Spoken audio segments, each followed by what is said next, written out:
हूं आपके साथ हिमानी नैथानी।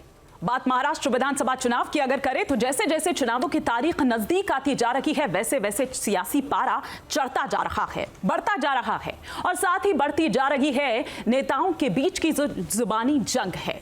लेकिन इस जुबानी जंग में जो भाषा का स्तर है वो गिरता जा रहा है, वो स्तरहीन होता जा रहा है और सबसे ज्यादा जुबानी जंग जो देखने को मिल रही है, सुनने को मिल रही है, वो दो चेहरों के बीच में, दो बड़े नेताओं के बीच में देखने को मिल रही है। और वो चेहरे हैं असदुद्दीन ओवैसी साहब और साथ ही साथ देवेंद्र फडणवीस साहब। लेकिन इस बीच जब असद साहब द्वारा 15 मिनट वाला वो बयान दिया जाता है तो महाराष्ट्र की सियासत में जैसे भूचाल आ जाता है, वो गर्मी जो है वो और ज्यादा बढ़ जाती है। लेकिन असद साहब अपने इस 15 मिनट वाले बयान के जरिए कहना क्या चाहते हैं और क्यों बार बार ये बयान जो है वो रिपीट किया जा रहा है, इसके पीछे का मकसद क्या है, ना केवल उनके द्वारा बल्कि उनके भाई द्वारा भी। इन तमाम सवालों के जवाब बताने के लिए, देने के लिए खुद हमारे साथ जुड़ चुके हैं इस वक्त असदुद्दीन ओवैसी जी। बहुत बहुत स्वागत है आपका असद सर। लेकिन मैं आपसे ये समझना चाह रही हूँ, ये 15 मिनट वाला बयान क्यों, क्या है इसके पीछे का खेल, क्यों बार बार ये रिपीट किया जा रहा है आपके द्वारा भी और अकबरुद्दीन ओवैसी द्वारा भी? नहीं, मुझे नहीं मालूम, आपकी बरादरी मीडिया इसको इशू बना दिए।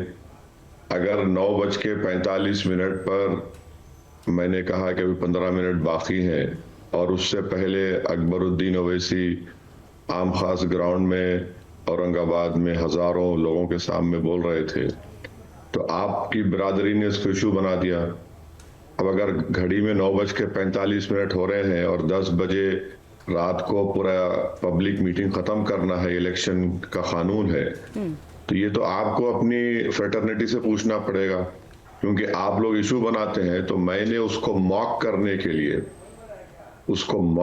के लिए शोलापुर में मैंने वो कहा है, क्योंकि इशू तो आपकी फ्रेटर्निटी बना रही, हम तो नहीं बना रहे हैं।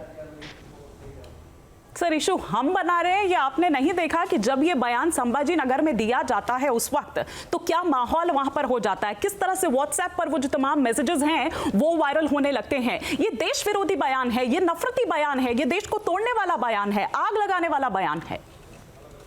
कौन बोल रहा है ये? कौन बोल रहा है ये देश को तोड़ने वाला बयान है? तो क्या सर ये आपसी सौहार्द पैदा करने वाला बयान है? नहीं, आप क्या बोलना चाह रहे हैं? 9:45 अगर कोई बोलेगा तो देश टूट जाएगा। 15 मिनट अभी बाकी है का मतलब क्या है सर? वही तो समझना चाह रहे हैं। हाँ, तो जब घड़ी में 9:45 हो रहे हैं तो इससे देश को खतरा कैसे पैदा हो रहा है? कि आप बताइए कौन से BNSS के कानून के तहत हो रहा है, कौन से मॉडल कोड ऑफ कंडक्ट के गाइडलाइंस का वायलेशन हो रहा है? बताइए आप, शायद आप जानकार हैं तो हमको बता दीजिए, हम ज्ञान हासिल कर लेंगे आपसे।